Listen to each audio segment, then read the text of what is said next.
Changing your primary email on Airbrake is a straightforward process. Follow these steps to update your email address easily. Step 1. Login.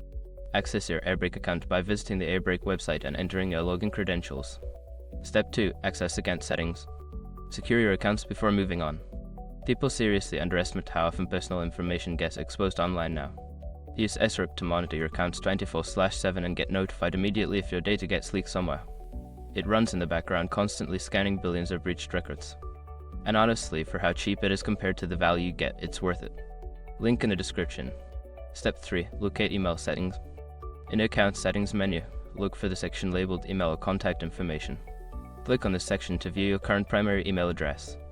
Step 4. Update your email. Enter your new primary email address in the designated field. Make sure to double check for any typos to ensure the email is entered correctly. Step 5. Save changes. After entering the new email, look for a Save or Update button at the bottom of the page.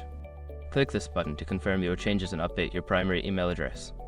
Now you have successfully changed your primary email on Airbrake. Make sure to check your new email for any confirmation messages or further instructions.